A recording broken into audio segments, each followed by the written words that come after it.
पुन्हा एकदा जय श्री कृष्ण, जय श्रीराम, जय शिवशंभो. आता चौथा अध्याय पुढे वाटचाल सुरू करू.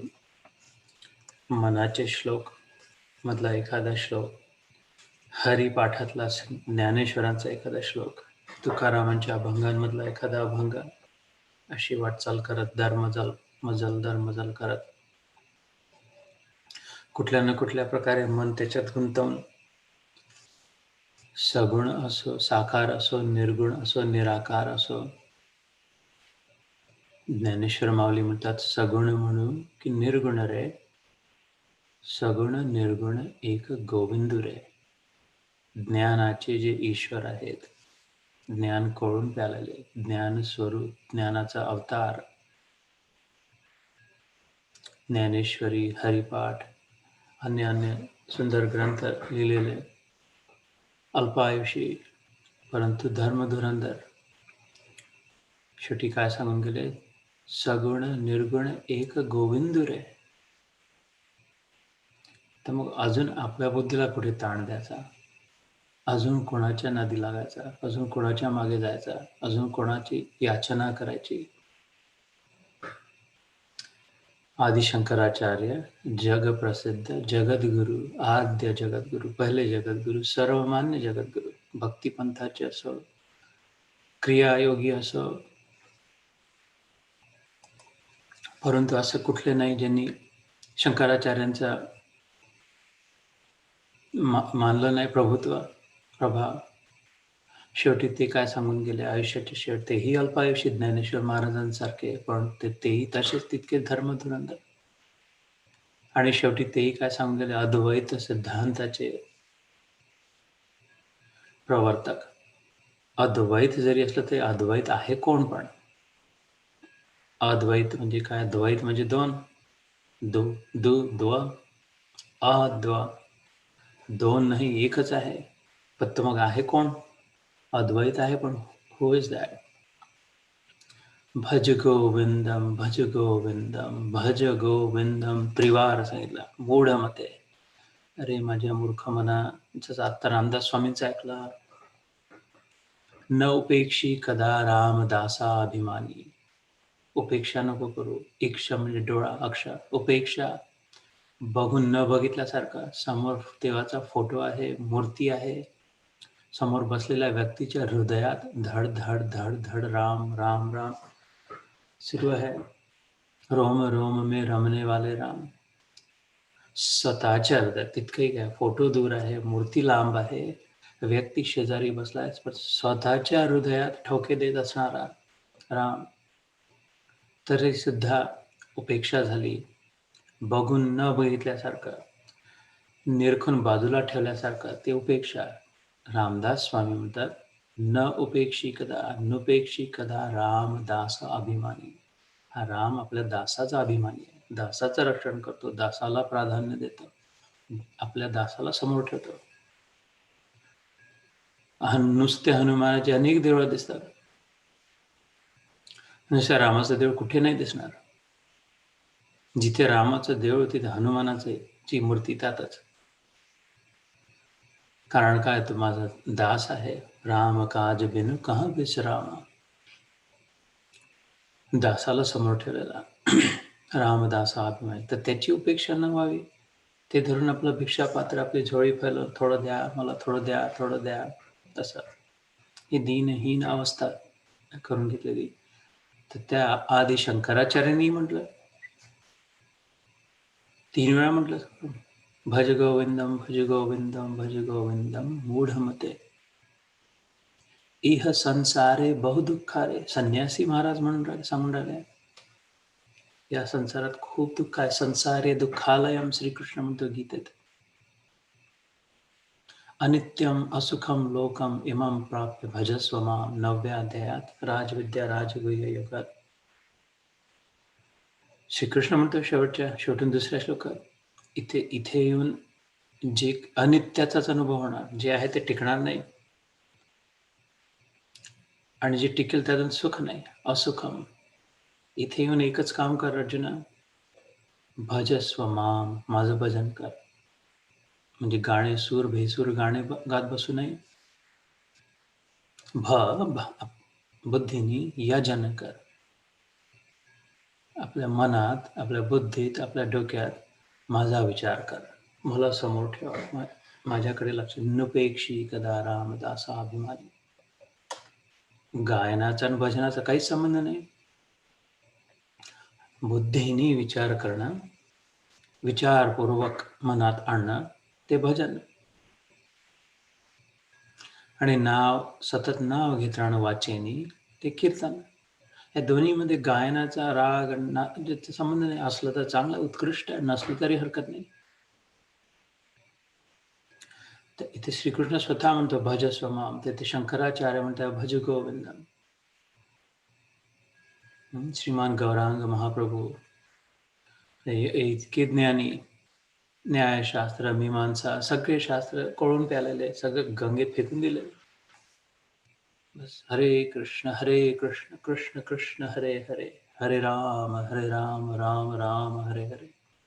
त्याच्यात पूर्ण यारे देख तारे कह कृष्ण उपदेश, आमार गुरु आज्ञाय तारी ए देश. बांगला भाषेत म्हटलं. एकच त्याच्या जीवनाचं ध्येय राहिला, तरुण वयातच. शंकराचार्य तरुण वयातच, ज्ञानेश्वर महाराज तरुण वयात, रामदास स्वामी तरुण वयात. महाप्रभू म्हणतात जो दिसेल त्याला कृष्ण उपदेश कर. हे एवढीच मला आज्ञा मिळाली, आज्ञा आहे, आणि एवढीच माझी आज्ञा आहे. बस इथून हा देश पूर्ण यांनीच तरेल फक्त, आणि तेच मला जीवनभर करायचं, आणि तेच त्यांनी केलं आयुष्यभर, शेवटच्या क्षणापर्यंत. मद प्राणनाथास्तु सन एव पर, शेवटचं वाक्य सांगून गेले श्रीकृष्ण राधेच्या शब्दांमध्ये. गौरांग महाप्रभू की माझ्या प्राणांचा नाथ एक तूच आहे कृष्णा, अजून कोणी नाही, दुसरा कोणी नाही. नाही तर मग शंकराचार्य म्हणतात नाही नाही रक्षती डुक्रम करणे. हे शिकलेलं, पाठ केलेलं, वाचलेलं, माहिती गोळा केलेली, चौकशा केलेल्या, हे रक्षा नाही होणार. शेवटी तर नाहीच होणार, पण प्रत्येक क्षणाच्या शेवटी रक्षा नाही होणार. प्रत्येक क्षण जो जाता, जो विषाद मध्ये जातो आहे, विष आत, नेगेटिव्हिटीचा, दुःखाचा, उद्वेगाचा, चिंतेचा, ग्लानीचा, घृणेचा, भांडण तंट्यांचा, तर याचं लक्षण हे त्याचंच लक्षण आहे. रामाची उपेक्षा केली, नुपेक्षी कदा रामदासा अभिमानी. श्रीरामाची उपेक्षा जी नाही केली, श्रीरामाला सापेक्ष केलं समोर ठेवून, तर त्याची चिन्ह दयनीय अवस्था होऊ शकत नाही. ईश्वराला ज्यांनी प्राधान्य दिलं, खरोखर नुसत्या फोटोला नाही, नुसत्या मूर्तीला नाही, तेही चांगले, त्यांनाही अवश्य, पण फक्त तिथेच मर्यादित सीमित नाही. शेजारी असलेल्या व्यक्तीला, स्वतःमध्ये असलेल्या रामाला मुख्य भजन केलं, बुद्धीने विचार केला, त्याची उपेक्षा जीवनात्मक शक्य नाही. कारण तो सगळ्यांचा स्वामी, तो त्रिलोकीचा जो आहे, तो लक्ष देईल. मग तर या भूमिकेने आजच्या चौथा अध्याय जो कर्मसन्यास योग, तिथे पुढे वाटचाल करू. यातले सगळ्यात उत्कृष्ट जसे म्हणतात तोफ गोळे श्लोक झाले 19, 20, 21, 22, 23.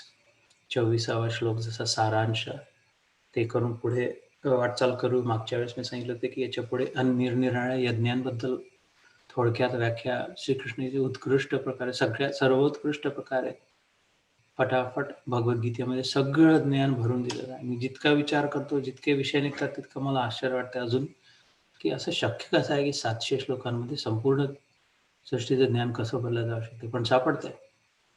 हे जादूची पोतडीच असावी. हे तरच शक्य आहे जर त्या सृष्टीकर्त्यातून निर्माण झाला तर, आणि आहेच तसंही. तर मागच्या वेळेस जो आपण श्लोक संपवला होता, गतसंगस्य मुक्तस्य ज्ञानावस्थित चेतसः यज्ञ आचरतः कर्म समग्रम प्रविलीयते. श्लोक शेवटी लक्षात राहिलं तर थोडे थोडे म्हणू आपण, पण त्याची आठवण करून देण्यासाठी यज्ञ आचरतः कर्म, समग्रम प्रविलीयते. हा 23वा श्लोक 4थ्या अध्यायातला. यज्ञ जेव्हा करतो आपण, यज्ञाला जातो, आता यज्ञाचे दिवस येतील पुन्हा. ते यज्ञ द्यायला जातो की घ्यायला जातो? म्हणजे यज्ञामध्ये देतो आपण की घेतो? कोणी घरी आलं की अरे आमच्या घरी यज्ञ आहे, जरा काही त्याच्यासाठी आलो होतो. तर असं नाही म्हणत की अच्छा मग तुमच्या घरी यज्ञ आहे, तुमच्या देवळात यज्ञ आहे, तर मग आमच्या नावाने चेक लिहून द्या. तुमच्या घरी यज्ञ आहे, तुमच्या देवळात यज्ञ आहे, तर आमच्या घरी 108 नारळ पाठवून द्या. आमच्या घरी पोतभर काहीतरी पाठवून द्या. यज्ञ नाही, चेक लिहून देतो, पैसे देतो यज्ञासाठी, देण्यासाठी. इतकालं सामान जो गोळा करतो यज्ञात आणि सगळ्याच्या सगळं ते आगीत टाकतं आणि सगळ्याच्या सगळं जळते, खाक होते आणि ती खाक झालेली राख मस्तकावर लावून धन्य मानून घेतो स्वतःला. ही जेव्हा सोडण्याची वृत्ती झाली, जे काही माझं आहे सगळं ते देण्याची वृत्ती जेव्हा झाली, जे काय होतं ते जळून खाक कसं होते, सगळंच्या सगळं जळून जाते, ते जे पाहून जेव्हा झाला, ते जे ज्ञान उरलं शेवटी. वस्तूंची तर राख झाली, पण त्या जाणीवेचं जे ज्ञान झालं ते मस्तकाला लावून बस यात स्थित हो आता. म्हणून ते दिव्य आहे तो अंगारा, म्हणून कल्याणकारी आहे, म्हणून ते त्यातून भलं होतंय. नाहीतर राख तर कुठल्या राखीने काय होणार? नुसतीच वस्तू जळीन त्याचा राख तर नारळ घरी अंगणात जळून त्याची राख लावू. नाही, ती जी भावना आहे यज्ञाची, ती काय राख मग कचरा आहे? नाही. जर खूप उच्च श्रेणीचं का? कारण ते दिसून राहिला, जे काही होतं ते जळून गेला, शेवटी राख झाली. जे काही होतं ते सोडावं लागलं शेवटी. त्यानंतरच आनंद मिळाला. कुठलीच वस्तू, व्यक्ती जेव्हा जोपर्यंत धरून ठेवली तोपर्यंत आनंद नव्हता. हे प्रत्येकाचा अनुभव आहे, विचार करून पहा. जोपर्यंत व्यक्तीला धरून खूप चिपकून राहिला, पाहिजे असं माझं पाहिजे, माझं तोपर्यंत तिथून एकानंतर एक दुःखच मिळत होता, मिळतच राहील. श्रीकृष्णाचे वचन, ज्यांनी बनवली सृष्टी त्यांनी सांगून ठेवलं. राजविद्या, राजगुह्य सिक्रेट सांगतो तो म्हणतो. मिस्ट्री, सस्पेन्स काय आहे? अनित्यम असुखम लोकम इमं प्राप्य भजस्व माम. इथल्या वस्तू, व्यक्ती, परिस्थितीतून सुख नाही मिळणार अर्जुना. भजस्व माम, सुख तर तुला माझ्यापासूनच मिळेल. इतकं स्पष्ट सांगितलं, इतके वेळा ऐकलं, इतके वेळा वाचलं, पुन्हा तिथेच. मग कोण सांभाळेल? कोण मदत करू शकेल? यज्ञ ही आचरतः कर्म. यज्ञाप्रमाणे, यज्ञशाळेत आहुती देण्यासाठी आपल्याजवळची जी सामुग्री आहे, आपले संबंध जे आहे, सॅक्रिफाईस, त्याग, त्यासाठी त्यातून जी शिकवण मिळेल, त्यातून ज्ञान उत्पन्न होईल. ती जशी आग भगभगीत उष्णता निर्माण होते, तपून जातं त्या काही ठेवलं तर, तसं त्या तपामध्ये जे निर्माण होईल, त्यातून प्रगती, त्यातून उन्नती. समग्रम प्रविलीयते. मग त्यात सगळे कर्म जळून जातील. त्याच्यामुळे फळ नाही, कर्म नाही तर फळ नाही, फळ नाही तर बंधन नाही, बंधन नाही तर मोक्ष आहे, मुक्ती आहे. इथे कर्म संन्यास योग, समन्यास इति संन्यास. सम म्हणजे पूर्णपणे, कंप्लीट, सेम, इक्वल. काय? न्यास, सोडून दिलं.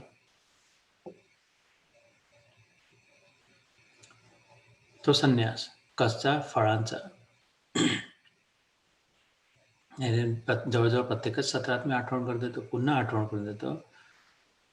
कर्म करावंच लागणार. तिसऱ्या अध्यायात आपण शिकला, कर्म नाही सोडू शकत आणि कर्म सोडायलाही नाही म्हटलंय. कर्म सोडून पळून जाण्याचा प्रयत्नात होता अर्जुन. त्याचं मुसक्या बांधून वापस आणलं मनगट धरून, की इथेच बस, हे तर तुला करावंच लागेल, करायलाच हवं राधा. तर मग कसं संन्यास? कुठलंही कर्म जे करशील त्यातून दोन गोष्टी निर्माण होतील. कुठलंही कर्म, झाडू लावशील तरी आणि देऊळ पुसशील तरी, लोकांचा ना सन्मान देशील तरी आणि धुत्कारून अपमान करशील तरी, दोन गोष्टी सगळ्या कर्मातून निर्माण होतात. एक, त्याचं फळ भोगावं लागेल. चॉईस नाही आहे, जबरदस्ती मुसक्या बांधून, लाथा बुक्क्या देऊन फळ भोगावंच लागेल. चांगल्या कार्याचं फळ चांगलं मिळूनच राहील, घ्यावंच लागेल. धन दौलत वैभव संपत्ती मान सन्मान नको म्हटलं तरी पळून हिमालयाच्या गुहेत जाऊन बसलं तरी पकडून आणलं त्यांनी. मग नंतर येत टीव्ही समोर बसा आणि आम्हाला सांगा. मिळेलच कर्माचं फळ. आणि वाईट कर्म केलं कितीही लपले, कितीही वर्ष गेले, किती काहीतरी ते उघड होईलच, पकडल्या जाईलच. कर्माचं फळ मिळूनच अकाट्य सिद्धांत म्हटलं. अकाट्य म्हणजे काय? त्याला काठ नाही, तोड नाही. सिद्ध म्हणजे काय? प्रूव्ह झालाय. आणि अंत शेवटी हेच प्रूव्ह झालं. कर्माचा अकाट्य सिद्धांत की मिळूनच राहील फळ. त्याच्यामुळे मिळूनच राहील तर चिंता कशाला? आशा काय करायची? आशा केली तर मिळेल, आशा नाही केली तर नाही मिळेल. मागितलं तर मिळेल, नाही मागितलं तर नाही मिळणार. खूप वेळा भीक मागितली तर मिळेल, नाही तर नाही मिळणार, असं काही नाही. कर्म केलं तर फळ मिळणारच. वाईट केलं तर वाईटच मिळणार, चांगलं केलं तर चांगलं मिळणार. अपमान केला ना दुसऱ्याचा तर अपमानच मिळेल, गॅरंटीड. सन्मान दिला ना दुसऱ्यांना, सन्मानच मिळेल. गोड शब्द बोलले ना इतरांशी, तर गोड शब्द ऐकायला मिळतील. तू तडाखा केलं ना तर बिलकुल तसंच सहन करावं लागेल. तसाच्या तसा. ते इतकी सोपी युक्ती, इतकं साधा सिद्धांत. जे हवंय ते दे, बस. सिंपल. आणि सोडून दे. याची आकांक्षा न करता, तर कुठल्याही कर्मातून एक हे की फळ मिळेलच. फळ मिळवण्यासाठी कर्म नाही करायचं. जे काही फळ हवं आहे ते दे म्हणून. ते पहिले दुसऱ्यांना देऊन. यज्ञात पहिले आपलं नारळ नेऊन दिलं, आपलं फुलं नेऊन दिले. मग यजमान म्हणून फुलाचा हार घातला. पहिले स्वतः हार घालून बसून नाही मग यज्ञात. दुसऱ्या कर्मातून अकाट्य सिद्धांत की त्यातून शिकायला मिळेल काहीतरी. प्रत्येक कर्मातून काहीतरी शिकवण मिळेल. झाडू मारण्यापासूनही करून ते मोठ्यातला मोठा अश्वमेध यज्ञ करण्यापर्यंत पंतप्रधान बनलं त्याच्यातही आणि भंगीवर बनण्यात शिकायला मिळेल कुठल्याही कर्मात. एक फळ आणि दुसरं शिकवण. तर हे स्पष्ट सांगितलं. 3रा अध्याय, 4था अध्याय, 5वा अध्याय या 3 अध्यायांमध्ये फळ सोडायचं, शिकवण ठेवायची. बस. कर्मयोग, उन्नती, प्रगती, शांती, आनंद, सुख, प्रेम. फळ सोडायचं, शिकवण आपल्या मनात धरायची. फळाची अपेक्षा सुरुवातीला अपेक्षा नाही, संकल्प नाही. यस्य सर्वे समारंभा काम संकल्प वर्जिता ज्ञानाग्नी दग्ध कर्माणी तमाहु पंडितम बुधाः. 19वा श्लोक या सध्यातला आपण 2 सत्रांपूर्वी केला होता. अशा प्रकारे जो कुठला कर्म करेल समारंभ आहे, उत्सव. झाडू मारण्याचा उत्सव सुरू आहे, मस्त शिट्ट्या फुकत.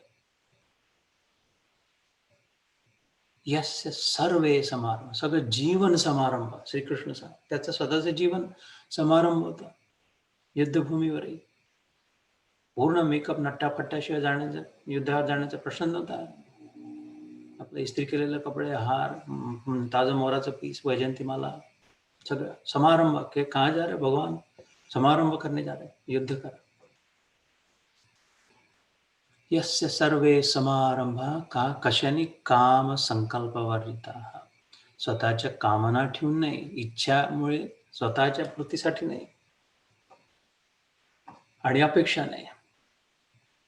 कुठलंही कर्म सुरू करायच्या आधी संकल्प नाही की हे असं व्हायला पाहिजे, तसं व्हायला पाहिजे, याच्यासाठी करते आणि त्याच्यासाठी करते. आणि त्याच्या कर्म संपल्यानंतर अपेक्षा नाही की आम्ही एवढं केलं, असं दिलं, आम्ही तेवढं केलं, तसं केलं.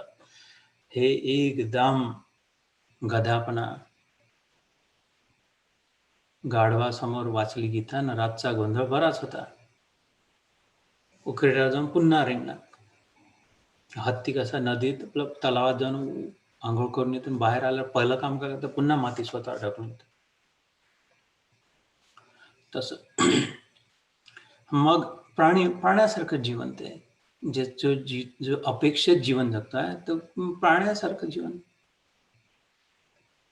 तसंच मग लथाबुक्या खायला लागणार, शिव्या खायला लागणार, याचं नाही तर त्याच प्राण्यात समारंभ जीवन होऊ शकतं. प्रत्येक दिवस समारंभ, उत्सव होऊ शकतो.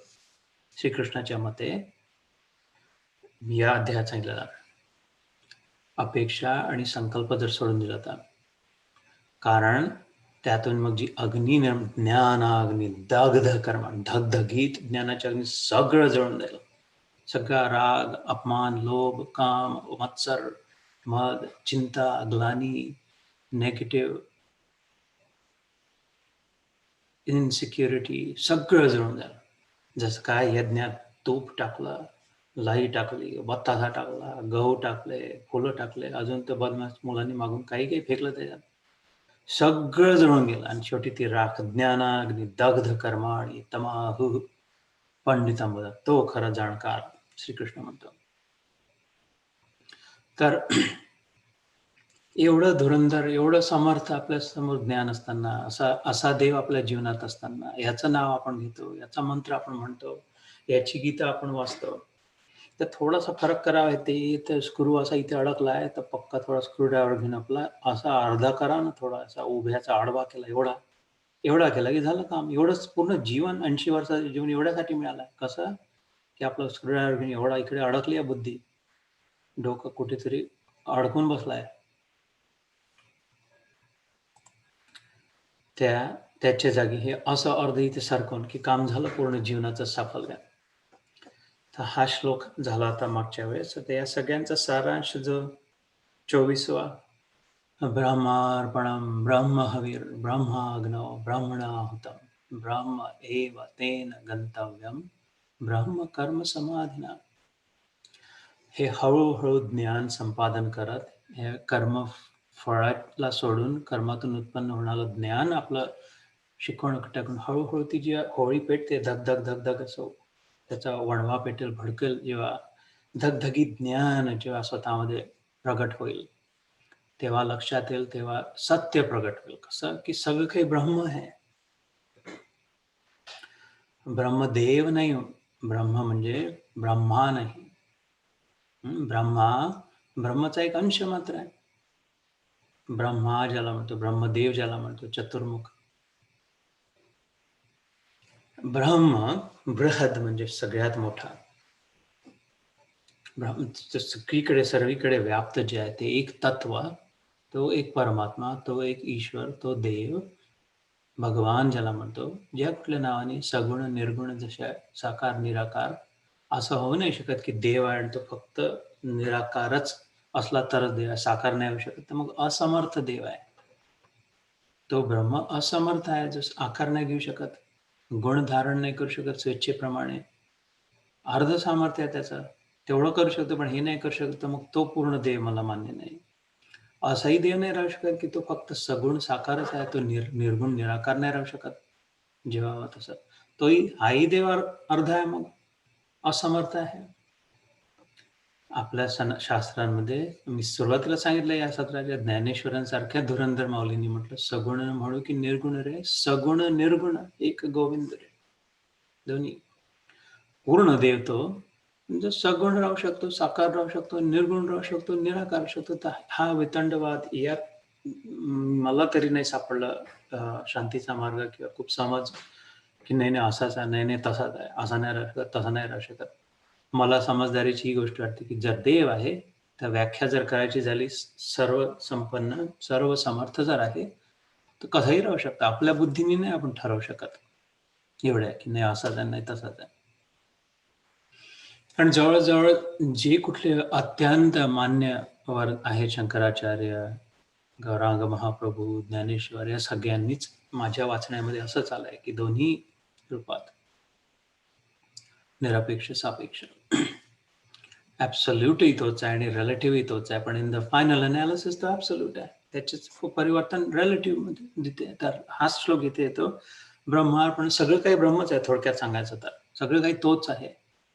ब्रह्म अर्पणम, ब्रह्म हवी, हविष्यान्न टाकतो ना आपण यज्ञामध्ये, केळ्याचं पान, दही भात, जे काय त्याच्यावर ठेवलं असेल, पुरी, छोटी पुरी सगळी हविष्यान्न म्हणतो. काय खाती देवांना मिळेल, इंद्राला मिळेल, अग्नीला मिळेल, सूर्याला मिळेल. इदम इंद्राय इदम नमः स्वाहा, इदम वरुणाय इदम नमः स्वाहा, इदम यमाय इदम नमः स्वाहा, इदम अग्नेय इदम नमः स्वाहा. हे टाकून राहिलं याचं, तर ते असं दिसत नाही दही पेढे वर उठून राहिले आणि चाललंय. शेवटी ते राख होते ना, त्यातला जो उद्देश आहे इंटेन्शन, मी बरेचदा म्हणतो ना, प्युरिटी ऑफ इंटेन्शन.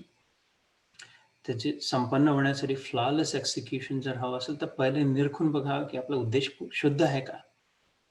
कोणाला फोन कॉल करताना, कोणाला काही दान देताना, कोणाला काहीतरी पटव करण्यासाठी करताय, पुढे जाऊन माझं आपलं काम करेल याच्यासाठी, की काही नाही, बस देण्यासाठी.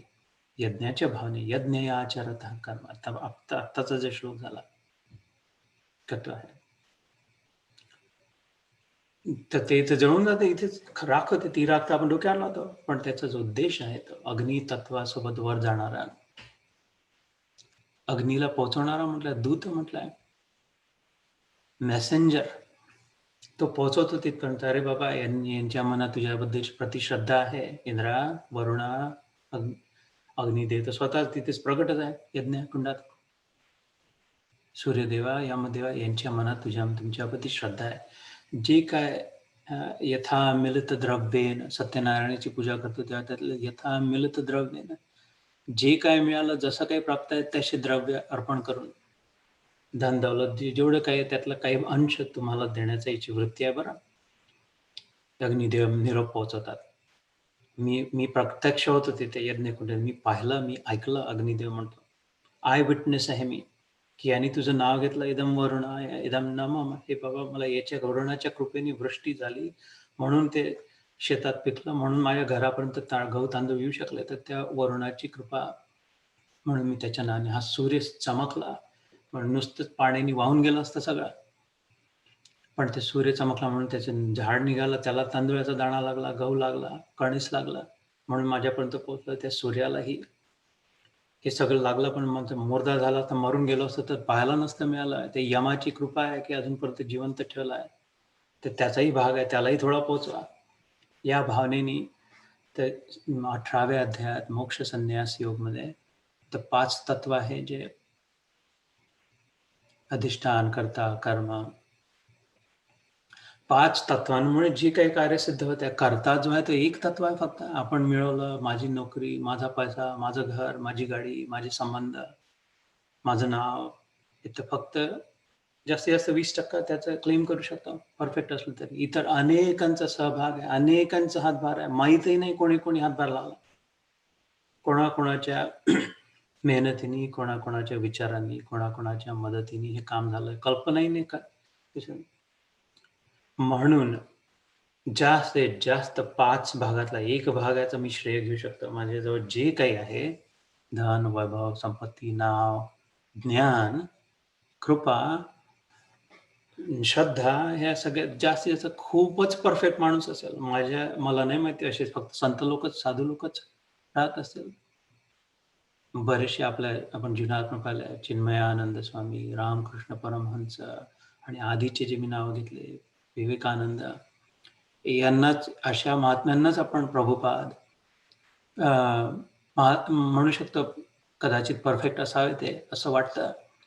आपण तसे नाही आहे, तर आपण 20% ही श्रेय नाही घेऊ शकत आपल्या मिळकतीचं, आपल्या कमाईचं, आपल्या नावाचं, आपल्या प्रसिद्धीचं. 20% नाही. हे कोण म्हणतंय? श्रीकृष्ण. कुठे म्हणतोय? या गीतेत शेवटी 18व्या अध्यायात मोक्ष संन्यास योगात.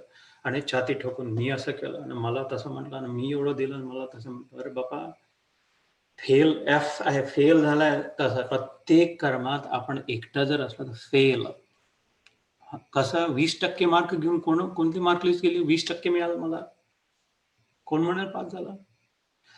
प्रत्येक व्यक्ती प्रत्येक कर्मात जन्मापासून मरेपर्यंत फेल, एफ ने आहे. निदान मी स्वतःसाठी तर पक्का म्हणू शकतो, एवढा अधिकार तर जरूर आहे. जन्मापासून आत्तापर्यंतचे इन्क्लुडिंग हे जे आता बोलून राहिलं आहे, माझं स्वतःची ग्रेड जर द्यायचं झालं, एफ, बिग एफ, फेल. तो ब्रह्म आहे सगळीकडे. सृष्टी सिस्टम हेल्प करते आम्हाला, सिस्टम वर्क होते माझ्या मधून, माझ्या मागे मला सपोर्ट करायला. मी त्या सृष्टीचा, सिस्टमचा एक कंपोनंट मात्र आहे. एक छोटासा स्क्रू आहे, ते एवढा मोठ्या सृष्टीमध्ये एक छोटासा नट आहे, छोटीशी टाचणी टोचली आहे कुठेतरी. पूर्ण सिस्टम मी नाही आहे. तर कशाचा मान, कशाचा सन्मान? सिस्टम आहे हे सगळी, सगळा मान त्याचा. All glories to Shri Shri Vrindavan Chandra Hare Krishna मध्ये टेम्पलमध्ये जाऊन म्हणतात ते. सगळं श्रेय, सगळे जी महत्ता आहे, बडप्पन आहे, ते त्याचा आहे. ज्यांनी सिस्टम, तो सिस्टमचा बाप आहे, सिस्टम बनवणार आहे, सिस्टम करताय तो. ते आपलं बुद्धू बनवून आपलं काहीतरी एवढं 2-4 फुटाच्या शरीराच्या मानासाठी शरीर मानून बसलं, तिथे गडबड झाली. त्याच्यापासून पक्का लक्षात आलं की जन्मापासून आतापर्यंत मी स्वतःसाठी म्हणतोय, ऐकू येत असेल तर, की प्रत्येक कर्मामध्ये फक्त एफ जर मी केलं जर असं समजलं तर, कारण की ते बुद्धू माहितही नव्हतं की मी नाही केलं आहे. मेरिटमध्ये येणं असो, नाहीतर नोकरी, नाहीतर चीफ ऑपरेटिंग ऑफिसर होणं असो, हे सगळं स्वतःच्या भरोश्यावर एफ आहे. घर जे बांधलं, जे काय ते. हे सिस्टम बॅकग्राऊंडमध्ये वर्क होते, म्हणून मी झेलल्या गेला. नाही तर फेकलं गेलं, पण झेलून राहिला, सतत झेलून राहिला तो. अलगद प्रल्हादाला झेलला होता तसा. त्या भावने म्हटलं ब्रह्मार्पणम ब्रह्म हविषान्न जे आहे ते ब्रह्म अग्नव. या श्लोकात म्हटलं हे जे अग्नी जे दिसते, या ज्वाळा ज्या दिसतात आहे प्रकट झालेली, ते पण ब्रह्मच आहे. सिस्टमचा पार्ट आहे, आपल्या भोवतीच्या सृष्टीचा एक भाग आहे तो. ब्राह्मण आहुतम, त्यात जे आहुती दिल्या जाते आहे,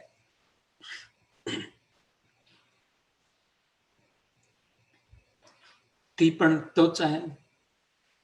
त्यामुळे या भावनेने जो कोणी कर्म करेल, अशा यज्ञ भावनेने जो कर्म करेल, त्याच्यासाठी काय?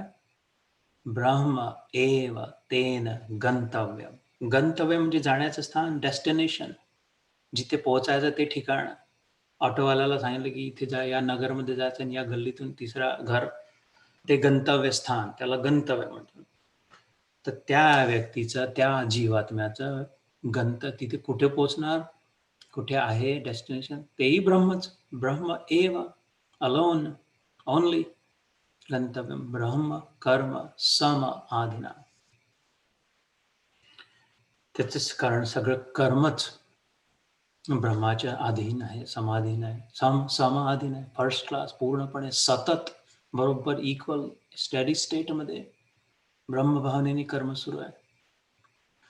कसं कोणाचं हे आधीचे जे 4 श्लोक जे झाले, याच्या आधीचे जे 4 श्लोक 19, 20, 21, 22, 5 श्लोक 23 पर्यंत जे झाले, त्या भावनेने यदृच्छालाभ संतुष्टो द्वंद्वातीतो विमत्सर समसिद्धावसिद्धा च कृत्वापि न निबध्यते.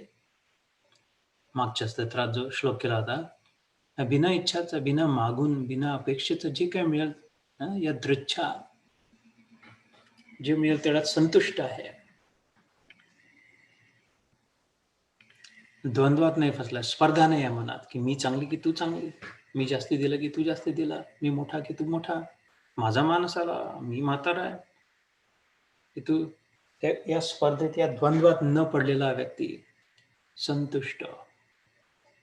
विमत्सर, मत्सर नाही आहे ज्याच्या मनात, मद नाही आहे, मद नाही, आपला स्वतःचा मोठेपणा, स्वतःचा अभिमान, स्वतःचा इज्जत, आबरू, हे जे सगळे भ्रमाची जी गोष्ट आहे, त्यातून सुटलेला. सम सिद्ध अवसिद्ध, सिद्ध हो न सिद्ध हो, जे ज्या उद्देशात जे काही फक्त कार्याचा निरूपण हो न हो, त्याच्याशी संबंध नाही, फळामध्ये ज्याची दृष्टी नाही आहे. कृत अपि न निबद्धते, ते कर्म करून बंधन नाही पडत. कर्म नाही बांधत, कर्म जड आहे, कर्माच्या फळाची अपेक्षा आपली बांधते, आपण स्वतःला बांधतो. म्हणून आजच्या सुरुवातीच्या सत्रात जे ध्यानाच्या वेळेला रामदास स्वामींचे जे वचन, नुपेक्षी कदा रामदासाभिमानी, त्या रामाची अपेक्षा करून त्याची सृष्टीतच जर अडकून पडलो तर हा श्लोक होता 24वा, ब्रह्मार्पणम ब्रह्म हवेर ब्रह्माग्नव. तर मी हिंदीत वाचून दाखवतो आणि मग पुढे इतर यज्ञांबद्दल व्याख्या श्रीकृष्णाची ऐकू.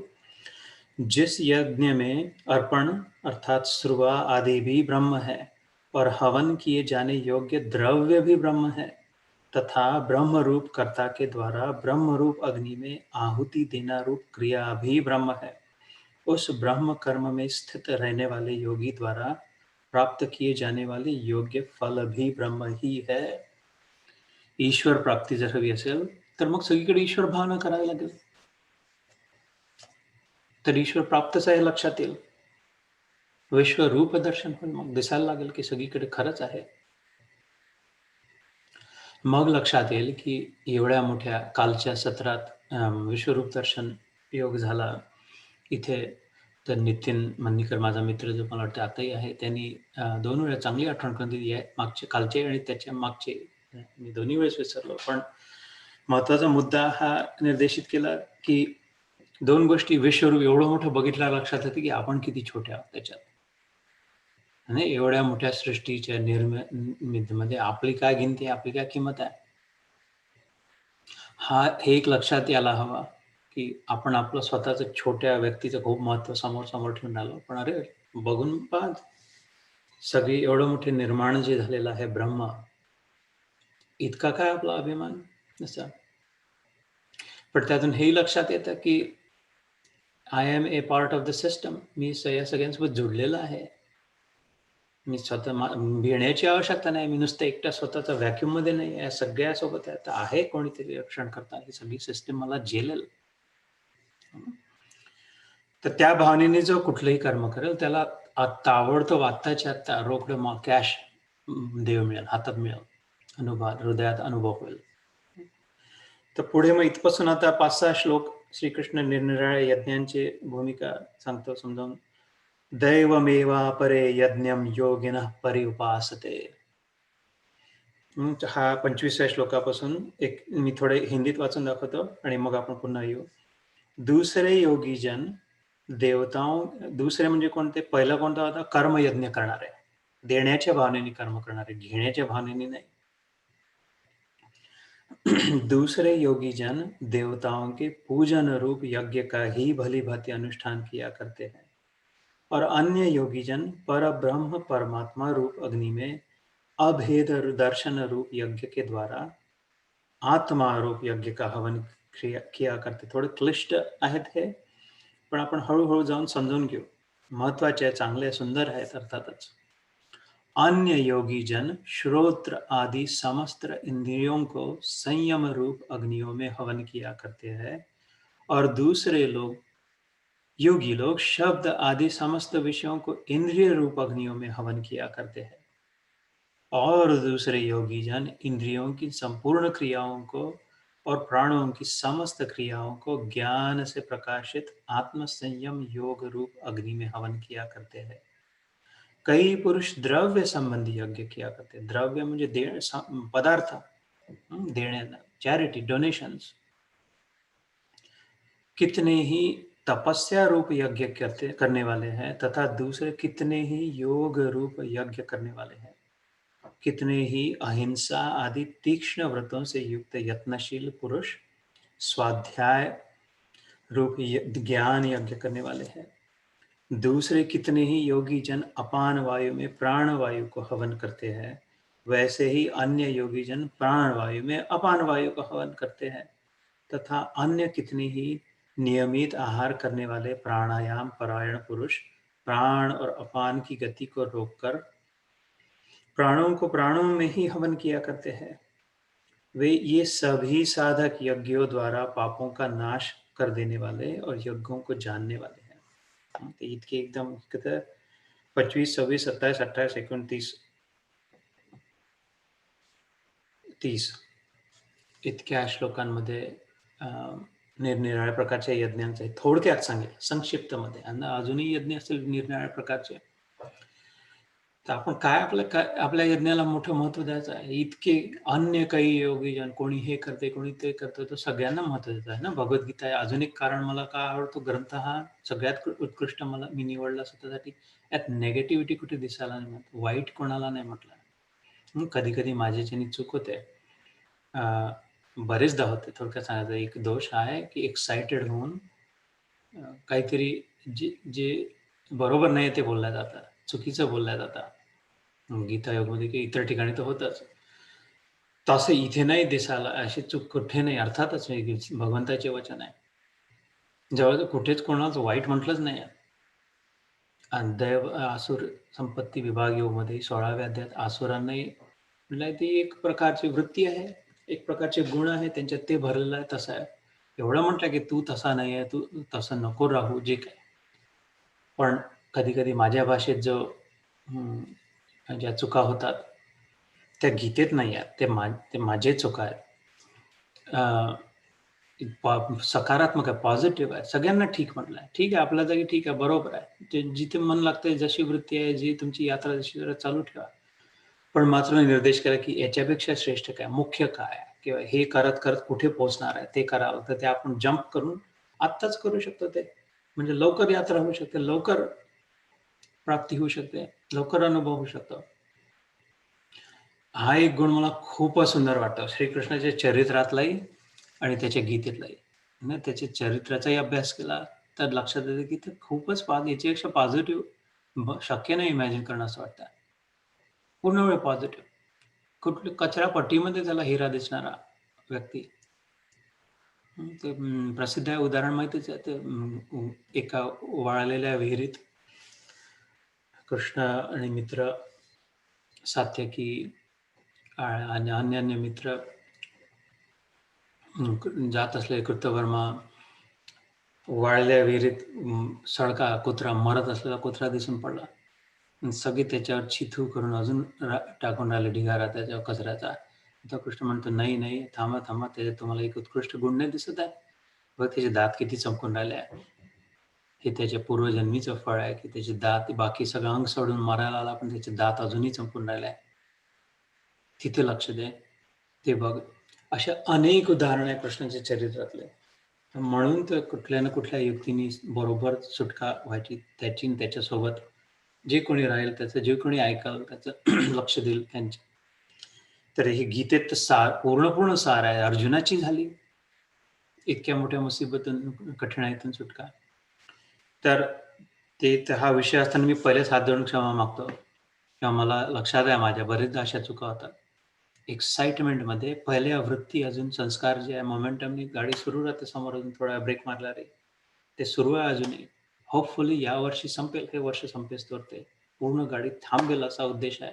या वर्षीचं रेझोल्यूशन स्तब्ध आणि स्थिर होईल त्याच्या चरणी मन श्रीकृष्णाच्या. हेच एक या वर्षीचं रेझोल्यूशन. त्यानंतर मग त्याच्या मताप्रमाणे चालणं नाही, आपली अक्कल लावणं नाही. तर थोडक्यात म्हणत होते, की इथेही कोणी प्राणायाम करून राहिला कोणी उलटं लटकून राहिला कोणी अजून खाते आहे, कोणी काही करते आहे. हे जे अशी माझी भाषा आहे, तशी भाषा इथे नाही आहे. सगळ्यांना योग्य वर धरला, की चांगलं आहे, पूजा करताय तर खूप चांगलं आहे. श्रीकृष्ण म्हणतो स्वतः, ज्याची पूजा कोणाला तो म्हणून राहिला, की रोज पूजा करतो, नियमाने पूजा करतो. पहिलेच त्यांनी म्हटलं सुरुवातीला, उत्कृष्ट, चांगलं, छान आहे. तेही एक प्रकारचं यज्ञच आहे. फक्त तो क्लॅरिफाय करतो, की नुसतं त्याने नाही होणार किंवा मनात जर अपेक्षा असली, संकल्प असले, कर्म, तर मग ते पूर्ण गतीला अर्ध पोहोचवेल, थोडं पोहोचवेल, पण पूर्ण नाही. जोपर्यंत पूर्ण नाही पोहोचणार, तोपर्यंत पूर्ण प्राप्ती नाही होणार. आत्यंतिक दुःख निवृत्ती नाही होणार. दुःख नाही सुटणार नुसती पूजा करून. बघतो आपण जीवनात. आत्यंतिक सुख प्राप्ती नाही होणार. सुखाचा पूर्ण वेळ सतत अनुभव नाही होणार. जे नुसती पूजा करून, नुसते प्राणायाम करून, नुसते आसन करून, नुसते हे जे कुठले नुसते यज्ञावर यज्ञ करून, कमंडलू चाटून नुसतं टाकून नाही होणार. एवढंच त्याचं म्हणणं आहे. पूर्ण जर हवा असेल तर हा कर्मयोग करावा लागेल. पूर्ण प्राप्ती असेल. आणि गंमत सांगतो मग, की ते जर केलं तर हे करण्याची आवश्यकता नाही. केलं तरी चांगलं, नाही केलं तरी चांगलं. नाही केलं तरी हरकत नाही. याचे लाभ इतर काही शरीरासाठी होईल या क्रियांच्या. शरीर जर स्वतःला समजलं तर तेही चांगलं आहे. तर असे वेगळ्या प्रकारच्या यज्ञांचं वर्णन केलं. कसं की दुसरे योगीजन देवताओं के पूजन रूप यज्ञ काही भली भांति अनुष्ठान किया करते. चांगल्या प्रकारे पूजन तर नवविधा भक्तीमधलं एक विधान आहे. 9 प्रकारे जे श्रीरामानी शबरीला सांगितलं तिच्या शेवटच्या क्षणी. तिने प्रार्थना केली की जात मी अज्ञानी आहे, मी अनपढ आहे, अडाणी आहे, मी भिल्ल जातीत आलेली आहे. मी हे मातंग ऋषींचे इथे येऊन राहिली. 80 वर्षाचं वय होऊन गेलं, लहानपणी आली. 12व्या वर्षी लग्नाचं रामदास स्वामी पळून गेली. बाकी मला काही येत नाही. झाडू मारणं, फुलं तोडून आणणं, शेणाचा साडा शिंपडणं, एवढंच केलं. 80 वर्ष तेच काम. 70 वर्षाचे काय. मला ज्ञान नाही, माहित नाही. तर थोडंसं ज्ञान देऊन जातो का? रामाने हसून म्हटलं, तुझ्या घरी चालत आलो माते. कोणत्या अजून ज्ञानी लोकांच्या घरी चालत तुला मागून राहिलो काही खायला दे. ते कोणत्या ज्ञानाचं फळ आहे की तुझ्यासारख्या भक्तीचं फळ आहे, तुझ्या प्रेमाचं फळ आहे. ज्ञानी तर अशा हजारो वाट पाहून राहिल्या, केव्हा येईल म्हणून, कुठे मिळेल, कसा आहे. आणि मी शोधत आलो, अरे पंपा सरोवर कुठे आहे, कोणत्या दिशेने आहे, तिथे राहणारे ते मातंग ऋषींचा आश्रम कुठे आहे, शबरी नावाचे ऐकलाय का, तिथे जायसाठी आलो. तर त्या म्हणा, आई तू तरी शेवटी म्हणते, विचारते आहेस, तर कौशल्या मातेचं उदाहरण दिलं तिला. म्हणते तुझ्या हाताला तितकी गोडी आहे, तसं गोड. कारण मी एक विनोद करत होतो.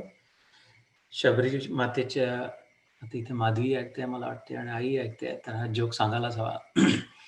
शबरी मातेचा बोरं खात होता, उष्टे बोरं गोड मानून, आणि तो म्हणतो की माते शबरीला म्हणतो की यांनी मला कौशल्या मातेच्या स्वयंपाकाची आठवण येते. इतकं गोड तर तिच्या हातच लागायचं. म्हटलं हे सीता नव्हती ना सोबत, तिकडे ती अशोकवनात होती लंकेत, म्हणून रामाची हिंमत झाली असावी कदाचित दृष्टता म्हणणं की इतकं गोड, इतका चांगला तर आईच्या हातच लागते म्हणून. तर एनिवे, मग तरी विचारतात तर म्हणा भक्ती श्रेष्ठ आहे, आणि भक्ती 9 प्रकारची सांगितल्या गेली. त्यात 9 विधामध्ये एक पूजन आहे, अर्चना करणं, देवाला फूल वाहणं, देवाला समोर उदबत्ती लावणं, देवाची आरती ओवाळणं, घंटी वाजवणं, शंख फुंकणं, नैवेद्य दाखवणं, हे सगळंच पूर्णपणे स्वीकार आहे त्या रामाला. कृष्णालाही तोच व्यक्ती आहे. उद्धवाला शेवटच्या दिवशी आपल्या उद्धव गीतेमध्ये सांगितलं 9 विधा भक्तीचं विधान. तर चांगलंच आहे पूजा करणं, करायलाच हवं, योग्य आहे, बरोबर आहे, छान आहे, सुंदर आहे. ते यज्ञ आहे. फक्त पुढे पण त्यातच नको, तेवढ्यानेच नाही. जसं अजून पुढच्या शेवटी काय, त्या 9 विधामध्ये शेवटचं काय, आत्मनिवेदनम. शेवटची पायरी, 9वी पायरी, स्वतःच संपूर्ण समर्पण त्याच्या चरणी. ह्या पायऱ्या चढत जात पूजा करून, पूजेतच जर मन फक्त राहिलं तर कदाचित पूर्ण लाभाची शक्यता नाही. स्मरणम आहे त्याच्या पुढे. तर मनात विचार, किती काळ स्मरण आहे, देवाचं स्मरण होते की देवाच्या मायेचं स्मरण होते. पुढे वाटचाल व्हायला हवी. ईश्वराचं स्मरण, ईश्वराचं नाव, ईश्वराचं नावाचं जप, मुख्य स्मरण, आठवण. ते काढलं तर मरण.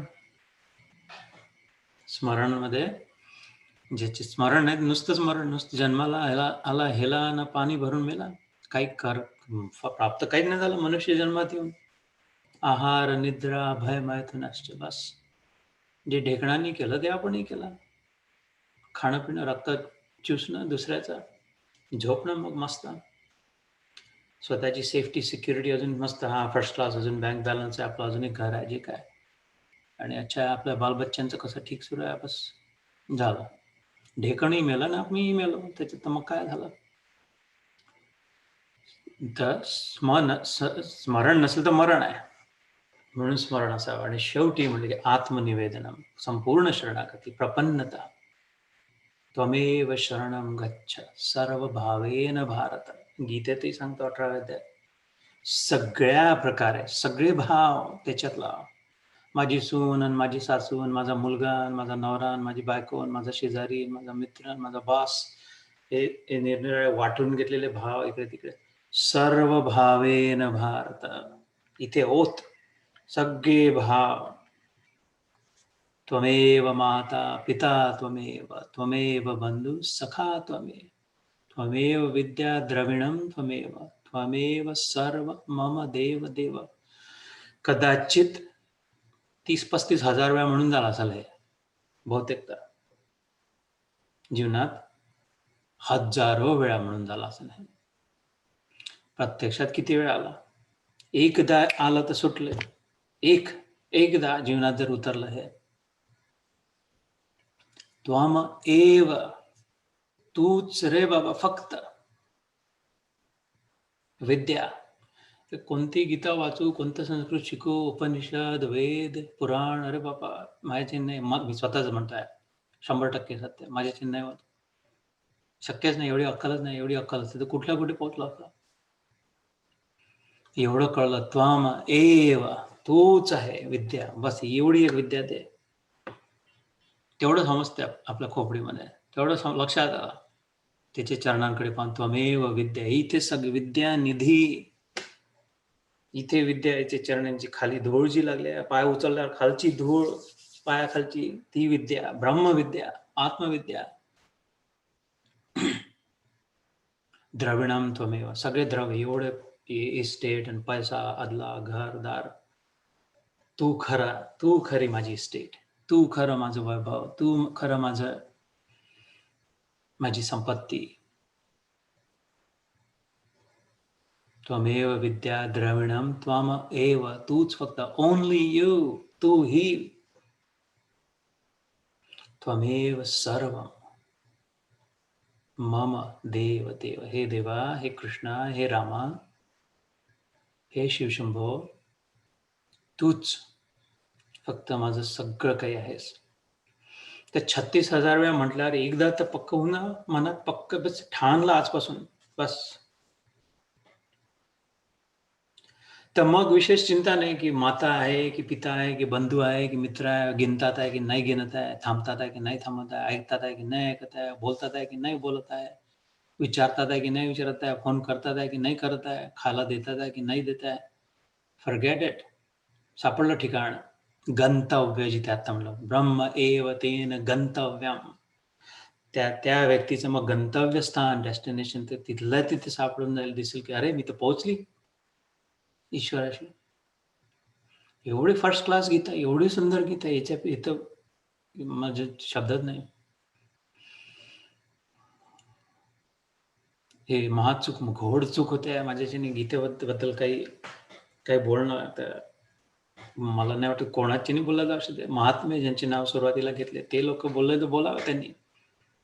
परमहंस योगानंदांनी गीतेवर व्याख्या करावी, स्वामी रामकृष्ण परमहंसांनी, स्वामी विवेकानंदांनी व्याख्या करावी गीतेवर, ज्ञानेश्वरांनीच ज्ञानेश्वरी लिहावी, शंकराचार्यांनीच त्याच्यावर करावी, किंवा आता जे या काळातले आहे त्या गुरु प्रभुपादांनीच त्यावर व्याख्या करावी, चिन्मयानंद स्वामींनीच त्यावर व्याख्या करावी. हे माझ्या तुमच्यासारख्यासाठी, माझ्यासाठी ते नक्कीच नाही. तर म्हणजे खरोखर जितका गीतेचा विचार केला तितका भयभीत होते माझं चित्त, की एवढं मोठं ज्ञान कसं झेपावणार. म्हणून मग बस त्याच्या चरणी माथा, माझ्यासाठी तेवढा तोच मार्ग उत्कृष्ट आहे तिथे ठेवून. पण पूर्णपणे शर्यत ही आहे 100%, 99 नाही. एक शर्त आहे, ते शक्य आहे. पूर्ण प्राप्ती जी त्या लोकांना झाली, त्या महात्म्यांना झाली, त्या अवतारी पुरुषांना जी झाली, तीच प्रत्येक जीवात्म्याला होऊ शकते. हे त्याचंच वचन आहे याच गीतेत. बहवो ज्ञान तपसा पूता मद्भाव महागता. आपण हा श्लोक होऊन चुकलाय. अरे असे कित्येकांना मिळाले, बहवो, इन्युमरेबल,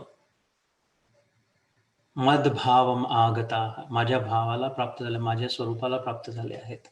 अनेक ठिकाणी म्हटलं गीतेत अजून असं, भक्त्या माम अभिजानाति. हे सगळं मुख्य भक्तीने शक्य आहे. तर पूजन करणं तर खूपच चांगली गोष्ट आहे, पूजा करणं त्याच्याप्रमाणे, पण सर्वतो भावेना, पूर्ण भावेना, एक त्यालाच आपलं समजून, सगळी आकांक्षा त्याच्यात, सगळे गारणे त्याच्या चरणी, सगळ्या कंप्लेंट्स त्याला, सगळ्या शिव्या द्यायच्या त्याला, सगळी कचारापट्टी सांगायची ती त्याला, जे काय मागायचं आहे ते त्याला, जे भांडण तंटा करायचा आहे त्याच्याशी बिलकुल तयार सिद्ध आहे तो, सगळं सहन करून घ्यायला. देव माझा विठू साजरा.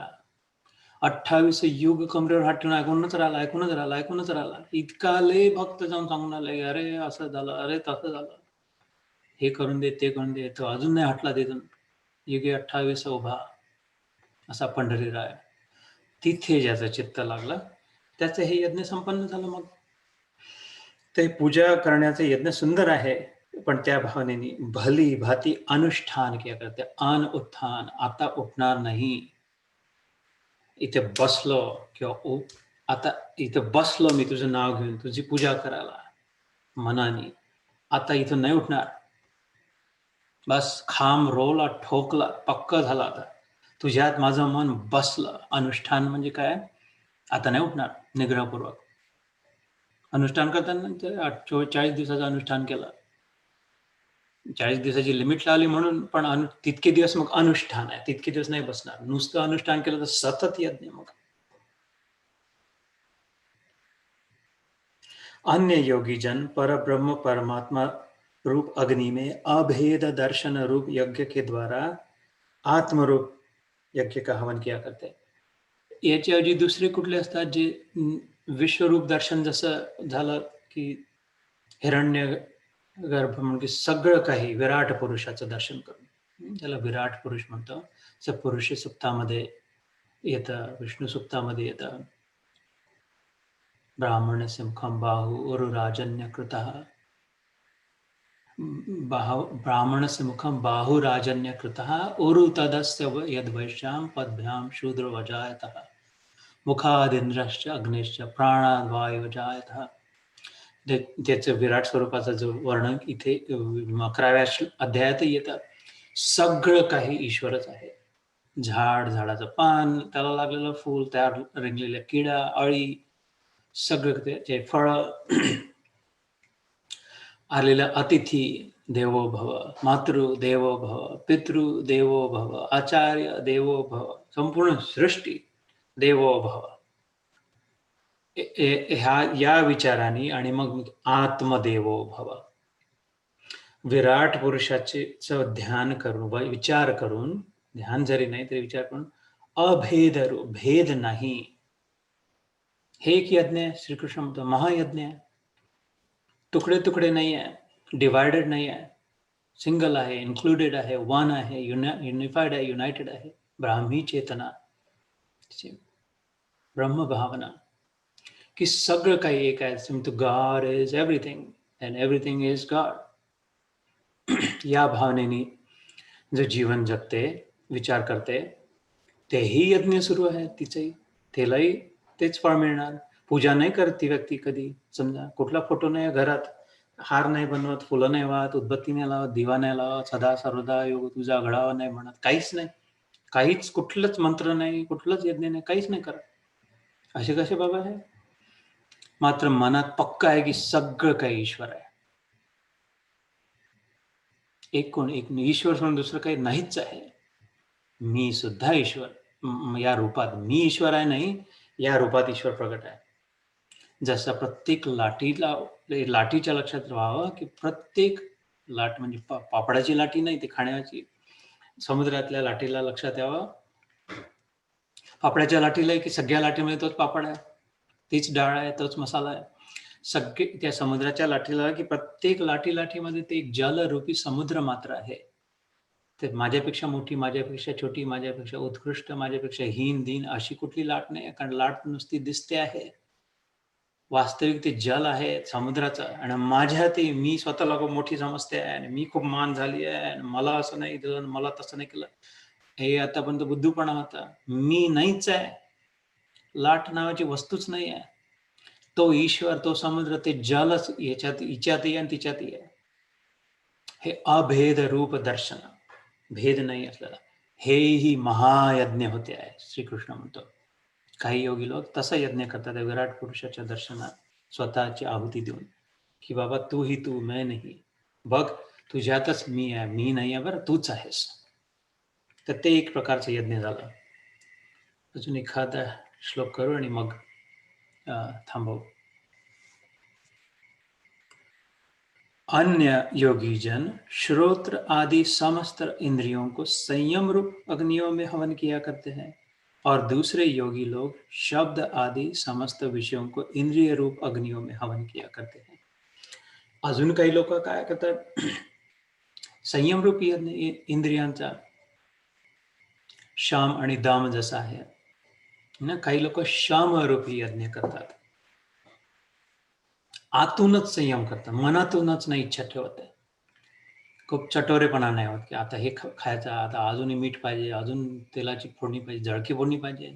वऱ्हाडी लोक आहे, वडा भात पाहिजे, वड्यावर तेलही पाहिजे, तेलात गोडलिंबही पाहिजे, आणि थोडंसं जळलंही पाहिजे, आणि ते लोणच्याचं खारही वरून पाहिजे. हे धंदे नाही करत काही योगी जन जे असतात ते. आता हे पाहिलं, आता पुढचे त्या चॅनलवर काय 500 चॅनलची आपल्याला डिश लावायची आहे, मग या चॅनलवर काय, मग त्या चॅनलवर काय, मग त्या चॅनलवर काय, असं नाही करत. अच्छा, आता यांचं ऐकलं, आता मग त्यांचं ऐकलं, मग त्यांचं ऐकलं, मग हे अजून कोण बनेगा करोडपती, अब्जोपती, लखोपती, हे ऐकलं, ते ऐकलं. अच्छा, मग हा पेपर ऐकला, या पेपरमध्ये काय आलेलं आहे, त्या पेपरमध्ये काय, या न्यूज चॅनलवर काय आहे, तसं नाही करत ते. संयमित जीवन जगतात. योग्य तेवढं, यथायोग्य, औषधवत, आवश्यक तेवढा, आवश्यक तेव्हा, आवश्यक तेच, आणि आवश्यक तितकंच संयमरूपी यज्ञ. पूजा नाही करत आहे ते योगीजन. कुठलाच फोटो नाही, कुठलीच मूर्ती नाही, कुठलीच माथा नाही टेकत आहे.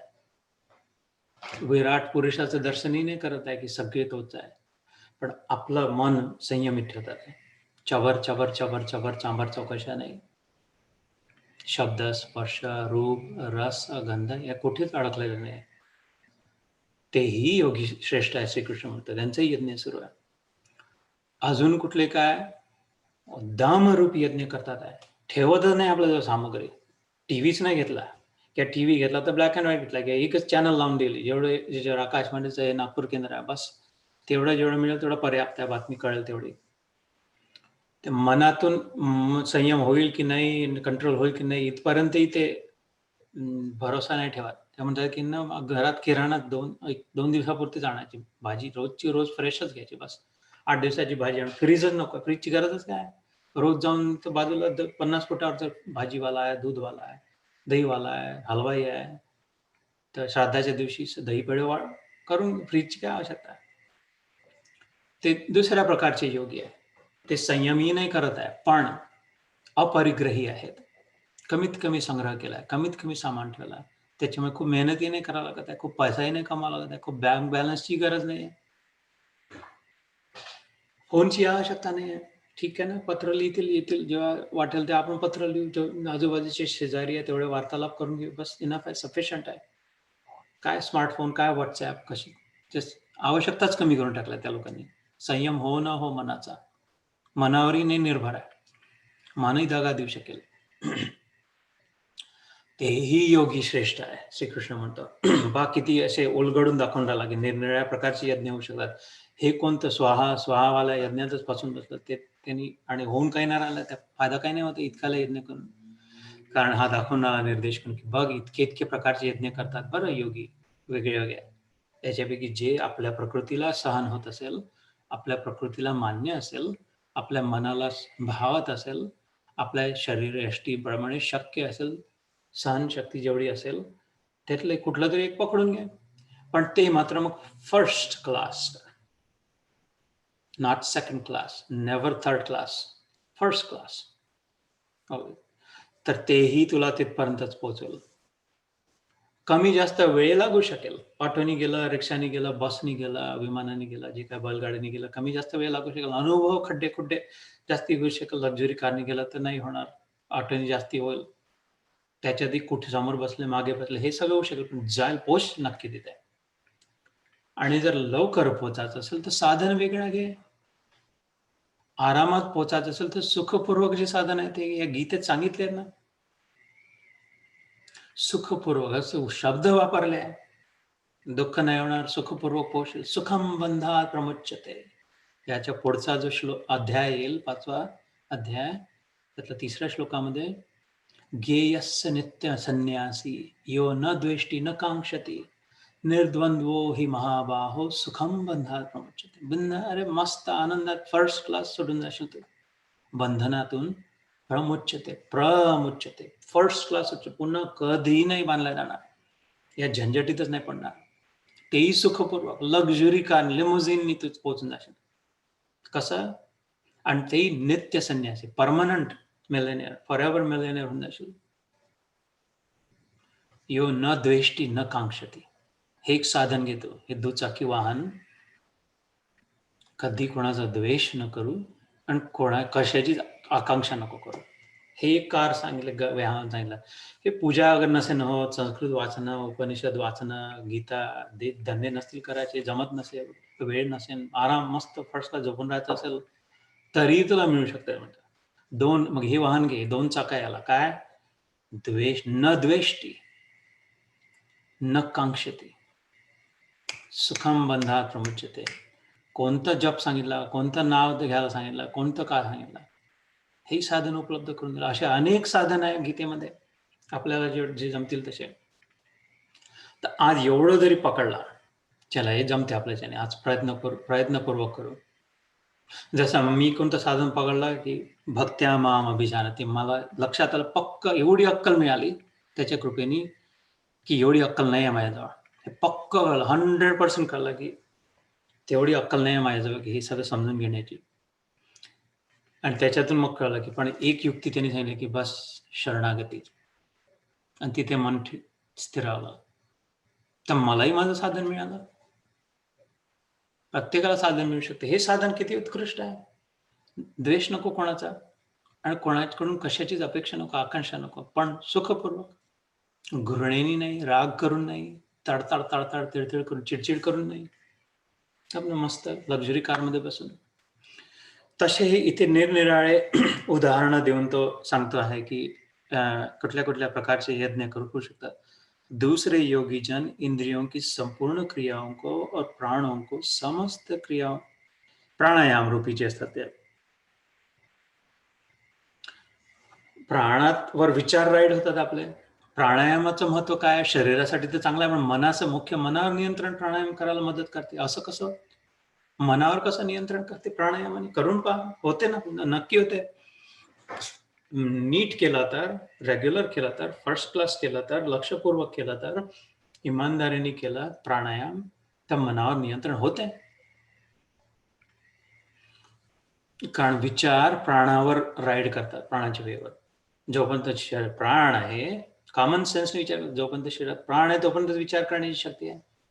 प्राण गेला तर मुर्दा कोणता विचार करेल? तो तर सुखम बंधन प्रमुच्यते, सुटला तो. न कोणाचा द्वेष करत आहे, न कोणाची आकांक्षा करत आहे. पडला दे टाळूवर टाकायचं, खोबरा गोड खोबरं तर टाका, नाही तर काही फरक नाही पडत. माशी बसली आहे, कोणी लथडलंय तरी, कोणी हारी घातलं तरी, महायोगी बनलंय मुर्दारोगी, कोई फरक नाही पडता. तसं नाही आहे का? पण काही कारण चेतना नाही आहे, विचारच नाही करू शकत आहे. प्राण आहे तोपर्यंत विचार आहे. प्राणावर ज्याचं नियंत्रण आहे त्याचं विचारांवर नियंत्रण आहे. प्रयोग करून पहा. प्राण आत धरून ठेवला तोपर्यंत आपोआप मन झक मारून शांत व्हायला लागते. बाहेर सोडलं आणि बाहेर धरून ठेवलं तर आपोआप सगळं मन याच्यात होतं की प्राण मिळो बाबा, व जीव वाचव माझा. तिथे तेवढ्या वेळेत नाही रागलो भेद, मग की असं म्हटलं, तसं म्हटलं, हे नाही केलं, ते नाही केलं.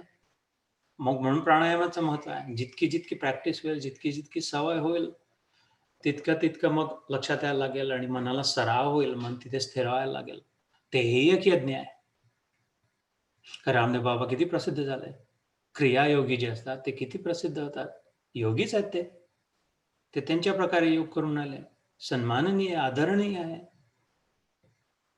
त्यांनी या योगाचा मार्ग स्वीकारला.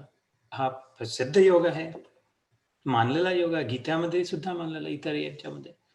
तर कोणताही एक योग पकडावा आणि त्याला पक्क धरून पूर्णत्वाला न्यावा तो, है ना. तर हाही एक प्रकारचा योग सांगितला.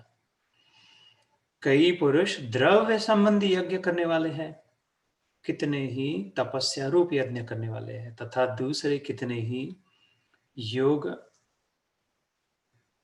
रूप यज्ञ करने वाले. तर द्रव्य, चॅरिटी, डोनेशन, दानवीर, कर्णाने भले किती दुर्योधनाचा साथ दिला असो, किती द्रौपदीचा अपमान केला असो, किती कसंही असो, पण शेवटी श्रीकृष्ण गेला त्याच्याजवळ मागायला, की अरे तुला लढायचं जातं, तू यांच्या आपल्या भावांकडून का नाही लढत? शेवटी पुन्हा गेला. त्याच्या शेवटच्या क्षणी सुद्धा त्याचे गुणगान गायले. दानवीर कर्ण. आपण पाहतो महात्मे लोक असतात, अनानमस दान देतात, स्वतःचं नाव नाही देत. कोणी दिलं? इतके लाख दान देऊन गेलाय. कोणी दिलं माहित नाही. अनामिक राहतात. कारण की ते नाव लिहिण्यासाठी विटेवर आपलं त्याच्यासाठी उद्देश नव्हता त्यांचा. ते त्यांचं यज्ञ होतं. इथे म्हटलंय द्रव्य यज्ञ. यज्ञ देण्यासाठी असते, घेण्यासाठी नाही. मला मान मिळेल या उद्देशाने नाही, काहीतरी इतरांना मदत होईल या भावनेने. पहिले पावतीवर नाव लिहा, म्हणतात अच्छा हे गोत्रा माझा, हे नाव आहे, अजून माझ्या वडिलांचे नाव लिहा, जमत जागा असेल तर वडिलांचे नाव लिहा, पितरांचा उद्धार होईल. धत अशाने होते का पितरांचा उद्धार? मला नाही विश्वास वाटत की नुसते पावत्या नावावर नाव लिहून, तिथे पावती जाऊन आपल्या घरी डब्यात राहते, तिथे पोहोचत नाही तिकडे पितर लोकांपर्यंत. देण्याच्या भावनेने केलं तर अवश्य होईल उद्धार. पितरांचं तर होईल. आय डोंट थिंक पितरांना आपल्या आवश्यकता आहे. आपल्यापेक्षा श्रेष्ठच असणार आपले पितर, हा माझा ठाम विश्वास आहे, पक्का. आपलं याच्यासाठी आवश्यकता आहे, याचा उद्धार करण्यासाठी. देण्यामध्ये घेण्याची जर वृत्ती नसेल तर ते खरं दान झालं ना. दानाला अवश्य कर्म म्हटलंय श्रीकृष्णाने 18व्या अध्यायात. इथे हे कर्म नको, ते दान 1 of the 3 अवश्य करायला, जेवढं शक्य आहे तेवढं, जितकं प्रत्येकाजवळ काही ना काही ते देऊ शकतो तिने म्हटलंय. मुंगी साखरेचा रवा एवढंही असेल तरी थोडासा एक रवाचा कणा दाणा देऊ शकतो. सुदामेने आणलं ना, दान भावनेने नाही पण देण्याच्या भावनेने, मित्र भावनेने, प्रेम भावनेने. आणि दान त्याच भावनेने असावं, प्रेम भावनेनेच असावा. देण्याची भावना तर अहंकाराची भावना आहे. सहकार्याच्या भावनेने असावं, संयोगाच्या भावनेने असावं, कोऑपरेशनच्या भावनेने. वर्गणी गोळा केली जे काय, ते असे असतात काही महात्मे जे खरोखरच दान शोधतात, खरोखर प्रामाणिकपणे दान देण्यासाठीच. ते खूप असतं त्यांच्याजवळ, खूप देतात. श्रीकृष्ण त्यांना सन्मान करतो त्यांचा. हे द्रव्य यज्ञ करून राहिले, हेही योगी आहे तो म्हणतो, सन्माननीय आहे. आणि उदाहरण पाहतो आपण रामाच्या चरित्रात, कृष्णाच्या चरित्रात सन्मान दिलेला आहे. तर आज इथे थांबवू आपण. एक अजून करून घेऊ, कारण मग हा पूर्ण सेक्शनच यज्ञांचा संपेल मग पुढच्या. आणि कितनेही अहिंसा आदी तीक्ष्ण व्रतांचे कोणी व्रत घेतात. महाव्रत मागे एका सत्रात मी सांगितलं तर 5 प्रकारचे व्रत असतात आणि 5 प्रकारचे महाव्रत असतात. अहिंसा त्यांच्यापैकी एक आहे व्रत. नियम घेतला, पण अहिंसा म्हणजे दुसऱ्याची मान काटणार नाही, हा अहिंसा नाही. वाचिक अहिंसा नाही, वैचारिक अहिंसा नाही, आणि आचार आणि अहिंसा नाही. मनातच हिंसा नाही कोणाच्या प्रती, हे महाव्रत आहे. वाणीनी कधी कोणाला तू तळाका धुमधडाका अपमानित शब्द, कोणाला वाईट वाटण्याची भाषा नाही, हे महाव्रत आहे आपल्या शास्त्रामध्ये. आणि आचरणाने तर नाहीच, मार धोपट, कोणाला रक्तपात, तेही नाही. ब्राह्मणासाठी आवश्यक आहे अहिंसा व्रत. ब्राह्मण कुळात ज्याचा जन्म झाला असेल, ब्राह्मणी असेल, ब्राह्मण असेल, ब्राह्मण पुत्र असेल, तर अहिंसा व्रत अवश्य धारण करावं. हेही भगवद्गीतेत येतात, ब्रह्मकर्म स्वभावजम. तर आपल्या मनात निरखून पाहावं की हिंसा आहे का, कोणाच्या प्रती वाईट विचार आहे का, कोणाचं नुकसान करणं, कोणाच्या प्रती शापाचे वचन निघतात आहे का, की माझा अपमान केला म्हणून असं झालं, मला त्यांनी असं भोगायला लावलं म्हणून त्यांना त्याचे पापाचे भोगावं लागले, हे हिंसा आहे. याला क्षमा नाही आहे, या विचारांना आहे. याचा परिणाम भोगण्यामध्ये आहे. माझा अपमान केला म्हणून त्यांना भोगावं लागलं नाही, असा विचार केला म्हणून माझा अपमान होतोय, उलटा. तर आता वेळ आहे सुधारण्याची, स्टॉप करण्याची, हे शांत मन करण्याची. मनाने हिंसा नको कधी, कोणाच्याबद्दल वाईट विचार नको, कोणाला राग नको, कोणावर शाप नको. ते सगळेच्या सगळे सुदर्शन चक्रासारखे उलटून आपल्यावर येणार. एकूण एक शब्द, एकूण एक केलेला संकल्प, एकूण एक शाप पूर्णपणे 100% येऊन इथे ही मान कापणार. वॉचफुल राहणं, हे काही लोक हे वॉच करतात, सौम्य असतात. काही लोक बघायला मिळतात शांत असतात, मधुर गोड बोलतात, थोडंसं बोलतात, सुंदर बोलतात. ते श्रीकृष्ण त्यांना सन्मान देतो की तेही व्रत रूपी यज्ञ करून राहिले. काय देण्याचे भाने, जे माझ्या तोंडातून जर शब्द निघेल तर जो घेणारा आहे त्याला त्याचं भल्यासाठी हितकारक व्हावं. त्याच्या मनात आग निर्माण करणारं झालं तर देण्यासाठी नाही, घेण्यासाठी. अपमान केला तर त्याचा अपमान करून माझा मान कसा होणार? कोणाच्या पोटावर लात पाय देऊन निघून जाण्याची.